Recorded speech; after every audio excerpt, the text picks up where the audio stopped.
Hello मेरे प्यारे students, क्या हाल चाल। हमें उम्मीद है आप सब स्वस्थ होंगे, मस्त होंगे और आप सबकी तैयारी एकदम शानदार तरीके से चल रही होगी। तो स्वागत है एक बार फिर से यूपीटी प्लस सी एनएम के 5272 वाले पोस्ट फीमेल हेल्थ वर्कर के नर्सिंग क्लास में। तो आज हम पढ़ने वाले हैं रेबीज, मलेरिया, डेंगू। ये हमारा लेक्चर नंबर 2 होने वाला है। तो पिछले वर्ष में पूछे गए सभी महत्वपूर्ण क्वेश्चन के साथ 30 क्वेश्चन लेकर हाजिर हैं। सेशन अच्छा लगे तो सेशन को लाइक शेयर जरूर कीजिएगा। तो आइए शुरुआत करते हैं। टॉप 30 क्वेश्चन करने वाले हैं। इसमें आप क्वेश्चन का आंसर देने की कोशिश कीजिएगा कि आपके कितने आंसर सही हो रहे हैं। कमेंट में हमें हर क्वेश्चन का आंसर दीजिएगा। तो आइए शुरुआत करते हैं सेशन की।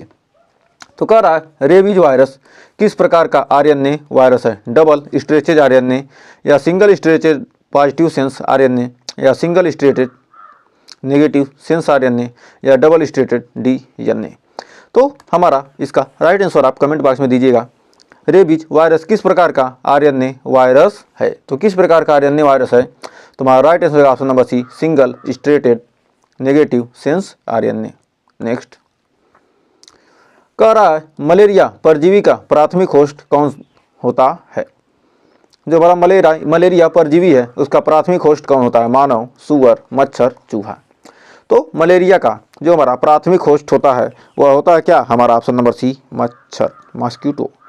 नेक्स्ट कह रहा डेंगू वायरस का कौन सा सेरोटाइप सबसे गंभीर बीमारी उत्पन्न कर सकता है।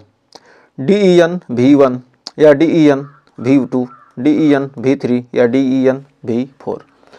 तो हमारा यहाँ पर राइट आंसर रहेगा DEN-V2। नेक्स्ट कह रहा है रेबीज के लक्षणों के प्रकट होने के बाद इसका मृत्यु दर लगभग कितनी होती है। 10%, 30%, 50%, 99%। तो कह रहा है रेबीज के लक्षणों के प्रकट होने के बाद इसका मृत्यु दर लगभग कितनी होती है। तो हमारा हो जाएगा ऑप्शन नंबर डी, 99%। तो रेबीज के लक्षणों के प्रकट होने में इसका मृत्यु दर लगभग क्या होता है, 99% लोग बचते नहीं हैं रेबीज हो जाने के बाद। नेक्स्ट कह रहा है मलेरिया के प्लाज्मोडियम जीवाणु किस अंग में सबसे पहले प्रवेश करते हैं। फेफड़े, यकृत, हृदय, किडनी। तो कह रहा है मलेरिया के प्लाज्मोडियम जीवाणु किस अंग में सबसे पहले प्रवेश करते हैं। तो हमारा पांचवें का right answer option number B, यकृत में। नेक्स्ट कह रहा है डेंगू संक्रमण की पुष्टि के लिए कौन सा विशिष्ट परीक्षण किया जाता है। NS1 एंटीजन टेस्ट या VDRL टेस्ट या विडल टेस्ट या मैंटोक्स टेस्ट। तो कह रहा डेंगू संक्रमण की पुष्टि के लिए कौन सा विशिष्ट परीक्षण किया जाता है। तो हमारा छठवें का right answer option number A, NS1 antigen test. Next कह रहा रेबीज के लिए कौन सी पोस्ट एक्सपोजर प्रोफिलैक्सिस रणनीति सबसे प्रभावी है। केवल एंटीबायोटिक्स, केवल दर्द निवारक, वैक्सीन और इम्यूनोग्लोबुलिन या केवल सलाइन थेरेपी। तो कह रहा रेबीज के लिए कौन सा पोस्ट एक्सपोजर प्रोफिलैक्सिस रणनीति सबसे प्रभावी है। तो हमारा सातवें का राइट आंसर हो जाएगा ऑप्शन नंबर सी, वैक्सीन और इम्यूनोग्लोबुलिन।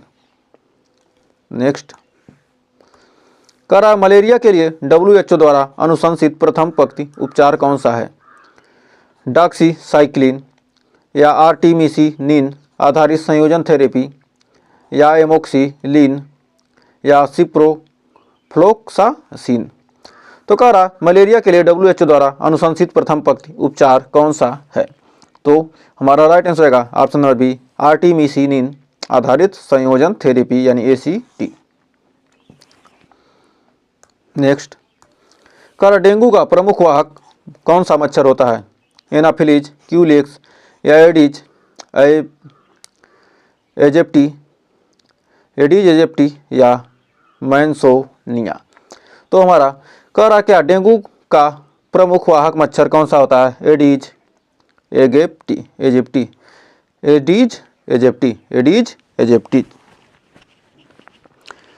नेक्स्ट कह रहा है रेबीज वायरस मानव शरीर में किस मार्ग से फैलता है। रक्त, लिम्फ, तंत्रिका तंत्र, श्वसन तंत्र। तो कह रहा रेबीज वायरस मानव शरीर में किस अंग से फैलता है। तो हमारा राइट आंसर होगा ऑप्शन नंबर सी, तंत्रिका तंत्र। नेक्स्ट कह रहा मलेरिया का कौन सा प्रकार सबसे लंबे समय तक परजीवी को शरीर में निष्क्रिय रूप से बनाए रख सकता है। प्लाज्मोडियम फैलसीपारम या प्लाज्मोडियम विवैक्स या प्लाज्मोडियम मलेरिया या प्लाज्मोडियम ओवेल। तो हमारा राइट आंसर 11वें का हो जाएगा प्लाज्मोडियम विवैक्स, यानी ऑप्शन नंबर बी। नेक्स्ट, कह रहा डेंगू के रोगियों में प्लेटलेट्स की कमी को क्या कहा जाता है? एनीमिया, ल्यूकोसाइटोसिस या थ्रोम्बोसाइटोपेनिया या हेमोफीलिया। तो कह रहा डेंगू के रोगियों को में प्लेटलेट्स की कमी को क्या कहा जाता है?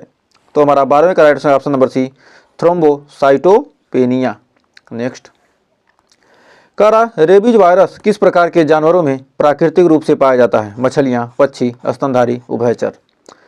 तो कह रहा रेबीज वायरस किस प्रकार के जानवरों में प्राकृतिक रूप से पाया जाता है? तो हमारा 13वें का right answer option number C, स्तनधारी में।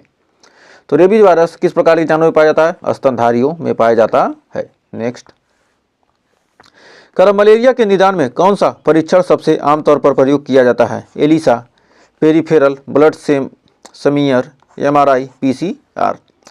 तो कह रहा है मलेरिया के निदान में कौन सा परीक्षण सबसे आमतौर पर प्रयोग किया जाता है? तो हमारा 14वें का right answer option number B, peripheral blood smear. Next, कह रहा डेंगू का एक प्रमुख लक्षण क्या है? सिर दर्द और गर्दन में जकड़न, आंतों में सूजन, हड्डी तोड़ बुखार या सांस लेने में कठिनाई। तो कह रहा डेंगू का एक प्रमुख लक्षण क्या है? तो डेंगू का एक प्रमुख लक्षण है हमारा हड्डी तोड़ बुखार, हड्डी को तोड़ देता है कौन? डेंगू। नेक्स्ट, कह रहा रेबीज के खिलाफ WHO द्वारा अनुशंसित टीकाकरण कार्यक्रम में कितनी खुराक दी जाती है? 1, 2, 3, 4। तो रेबीज के खिलाफ WHO द्वारा अनुशंसित कितने टीका दिए जाते हैं? तो ऑप्शन नंबर सी, 4। नेक्स्ट, कह रहा प्लाज्मोडियम फैल्सीपैरम के कारण होने वाले मलेरिया का एक प्रमुख जटिलता क्या है? हाइड्रोसीफेलस या सेरेब्रल मलेरिया या न्यूरोपैथी या हेमोफीलिया। तो कह रहा है प्लाज्मोडियम फैल्सीपैरम के कारण होने वाले मलेरिया का एक प्रमुख जटिलता क्या है? Cerebral malaria.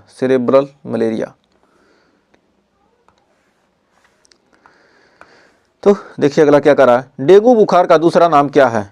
वेस्ट नाइल बुखार, हड्डी तोड़ बुखार, स्तन रक्तस्रावी बुखार या जापानी इंसेफेलाइटिस। तो हमारा एक क्वेश्चन 2 बार आ चुका है, हड्डी तोड़ बुखार। तो डेंगू का प्रमुख मुख्य लक्षण क्या? हड्डी तोड़ बुखार। और हमारा क्या है यहाँ दूसरा नाम, मतलब क्या क्वेश्चन अलग अलग है, आंसर सेम है। नेक्स्ट, कर रेबीज वायरस किस प्रकार के कारण बुलेट शेप्ड दिखता है? कैप्सिड प्रोटीन के कारण या लिपिड एनवलप के कारण या न्यूक्लियो प्रोटीन के कारण या ग्लाइकोप्रोटीन स्पाइक्स के कारण। तो कह रहा रेबीज वायरस में किस संरचना के कारण बुलेट शेप्ड दिखता है, मतलब बुलेट की तरह आकृति होती है? तो हमारा ग्लाइकोप्रोटीन स्पाइक्स के द्वारा, यानी ऑप्शन नंबर डी हो जाएगा सही। तो बढ़ते हैं अगले क्वेश्चन की तरफ। तो अगला क्वेश्चन कह रहा है मलेरिया परजीवी रक्त में किस कोशिका को संक्रमित करता है? सफेद रक्त कोशिका, प्लेटलेट्स, लाल रक्त कोशिका या फाइब्रिनोजेन। तो कह रहा मलेरिया परजीवी रक्त में किस कोशिका को संक्रमित करता है? तो हमारा 20वें का right answer option number C, लाल रक्त कोशिका को। बढ़ते हैं आगे। कह रहा डेंगू वायरस मुख्य रूप से किस प्रकार की कोशिकाओं को प्रभावित करता है? यकृत कोशिकाएं, एंडोथेलियल कोशिकाएं या न्यूरॉन्स या कार्डियक कोशिकाएं। तो कह रहा डेंगू वायरस मुख्य रूप से किस प्रकार की कोशिकाओं को प्रभावित करता है? तो हमारा राइट आंसर होगा ऑप्शन नंबर बी, एंडोथेलियल कोशिकाएं। नेक्स्ट, कह रहा रेबीज का वायरस शरीर में कितने समय तक जीवित रह सकता है? 12 घंटे, 1 दिन, 1 सप्ताह, 1 महीना या अधिक। तो कह रहा रेबीज का वायरस कितने दिन तक जीवित रहता है? 1 महीना या अधिक, 1 महीने से अधिक समय तक क्या होता है? जीवित रह सकता है। तो बढ़ते हैं आगे। कह रहा प्लाज्मोडियम ओवेल मलेरिया का सबसे दुर्लभ प्रकार कहाँ पाया जाता है? एशिया में, अफ्रीका और पापुआ न्यू गिनी या यूरोप या उत्तरी अमेरिका। तो कह रहा प्लाज्मोडियम ओवेल मलेरिया का सबसे जो दुर्लभ प्रकार है, दुर्लभ प्रकार कहाँ पाया जाता है? तो हमारा अफ्रीका और पापुआ न्यू गिनी में, यानी ऑप्शन नंबर बी हो जाएगा सही। तो अगला क्वेश्चन कह रहा है डेंगू वायरस का आरएनए किस प्रकार का होता है? डबल स्टेटेड डीएनए या सिंगल स्टेटेड पॉजिटिव सेंस आरएनए या सिंगल स्टेटेड नेगेटिव सेंस आरएनए या डबल स्टेटेड आरएनए। तो कह रहा डेंगू वायरस का जो आरएनए होता है किस प्रकार का होता है? तो हमारा सिंगल स्टेटेड positive sense RNA, single stranded positive sense RNA, यानी ऑप्शन नंबर बी हो जाएगा हमारा सही। तो बढ़ते हैं आगे। तो देखिए बहुत ही शानदार क्वेश्चन, रेबीज संक्रमण का अंतिम चरण क्या होता है? कोमा और मृत्यु, मामूली बुखार, हल्का सिर दर्द, पेट दर्द। तो कह रहा रेबीज संक्रमण का जो अंतिम चरण होता है, सबसे लास्ट स्टेज कोमा या मृत्यु, यानी ऑप्शन नंबर ए, अंतिम सत्य मृत्यु। नेक्स्ट, तो कह रहा रेबीज वायरस तंत्रिका तंत्र में किस गति से यात्रा करता है? 1 से 2 मिलीमीटर प्रतिदिन, या 12 से 24 मिलीमीटर प्रतिदिन, या 50 से 100 मिलीमीटर प्रतिदिन, या 200 से 400 मिलीमीटर प्रतिदिन। तो कह रहा रेबीज वायरस तंत्रिका तंत्र में किस गति से यात्रा करता है? जो हमारा रेबीज वायरस है हमारे तंत्रिका तंत्र में किस गति से यात्रा करता है? तो 12 से 24 मिलीमीटर प्रतिदिन। तो 12 मिलीमीटर से 24 मिलीमीटर तक क्या करता है? एक दिन में गति करता है। नेक्स्ट, कह मलेरिया के लिए सबसे अधिक उत्तरदायी मच्छर कौन सा है? एनाफिलीज, गैम्बी, या एडिज, एल्बोपिक्टस, या क्यूलेक्स, क्यूफेसिटस, या मॉन्सोनिया एनुलीफेरा। तो हमारा यहाँ पर 27वें का राइट आंसर क्या हो जाएगा? कह रहा है मलेरिया में सबसे अधिक उत्तरदायी मच्छर कौन सा होता है? तो हमारा 27 का एनाफिलीज गैम्बी, एनाफिलीज गैम्बी। हमारा मलेरिया का सबसे अधिक उत्तरदायी मच्छर कौन सा है? एनाफिलीज गैम्बी।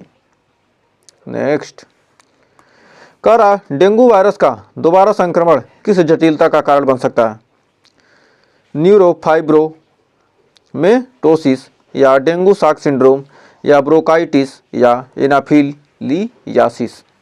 कह रहा डेंगू वायरस में दोबारा संक्रमण किस जटिलता का कारण बन सकता है? तो हमारा dengue shock syndrome, dengue shock syndrome, यानी ऑप्शन नंबर बी। बढ़ते हैं 29वें क्वेश्चन की तरफ। कह रहा रेबीज का नैदानिक निदान किस विधि से किया जाता है? PCR test, ELISA test, Negri body test, या आईजीएम एंटीबॉडी टेस्ट। तो हमारा 29वें का राइट आंसर हो जाएगा रेबीज की नैदानिक निदान किस विधि द्वारा किया था? क्या? निग्री बॉडी परीक्षण। और आज का लास्ट क्वेश्चन, कह मलेरिया परजीवी किस चरण में मच्छर के शरीर से मानव में संचारित होता है? ट्रोफोजोइट, या मेरोजोइट, स्पोरोजोइट, या गैमेटोसाइट। तो कह रहा मलेरिया परजीवी किस चरण में मच्छर के शरीर में क्या होता? मानव शरीर में क्या होता? मच्छर के शरीर से मानव में क्या होता? संचारित होता है? स्पोरोजोइट, यानी ऑप्शन नंबर हो जाएगा सी। तो हमें उम्मीद है आपको ये 30 क्वेश्चन अच्छे से क्लियर हो गए होंगे। तो आपको लग रहा होगा कि क्या क्वेश्चन कठिन कराया जा रहा है। जब क्वेश्चन आसान कराया जा रहा था, जो आपके एग्जाम में पूछे जाने की संभावना थी, तो आप कह रहे थे आसान है। अब ये भी क्वेश्चन, इस टाइप के भी क्वेश्चन आएंगे तो उसको भी कराया जा रहा है। जिस टाइप के क्वेश्चन आएंगे उस टाइप, हर टाइप का क्वेश्चन कराया जा रहा है। क्वेश्चन कोई भी कठिन आसान नहीं होता है, वो आपके पढ़ने पर, पढ़ाई पर निर्भर करता है। आपने कितना पढ़ा है। यदि आपने अच्छे से पढ़ा है तो सारे क्वेश्चन आपके लिए आसान हैं। आपने कुछ नहीं पढ़ा है तो आपके लिए सारे क्वेश्चन क्या हैं? कठिन ही हैं, भले ही कितना हो आसान दूसरे को देखने में हो। तो इस पर मत ध्यान क्या क्वेश्चन कठिन है या आसान है। बस आप क्या कीजिए, जितने भी वीडियो डाले गए हैं, जितने भी पढ़ाए जा रहे हैं आगे, सारे को आप देखिए। आपको 100% सिलेक्शन की गारंटी हमारे चैनल से मिलेगी। आपको जिस दिन एग्ज़ाम होगा उस दिन आप पेपर उठाकर देखिएगा कि सारे क्वेश्चन इसी, जितने भी हमने टॉपिक कराए हैं उन्हीं से आपके सारे क्वेश्चन आए हैं। तो यदि आपने वीडियो को लास्ट तक देखा तो आपका बहुत बहुत धन्यवाद। आपने कितने क्वेश्चन किए उसे हमें कमेंट में ज़रूर बताइए, आपके कितने क्वेश्चन सही हुए। और सेशन अच्छा लगा तो सेशन को थोड़ा सा लाइक कर दीजिए और शेयर कर दीजिए। और चैनल को अभी तक सब्सक्राइब नहीं किया तो सब्सक्राइब जरूर कर दीजिएगा। तो मिलेंगे नेक्स्ट वीडियो में कुछ और शानदार खतरनाक बेहतरीन क्वेश्चन के साथ। तब तक के लिए टेक केयर।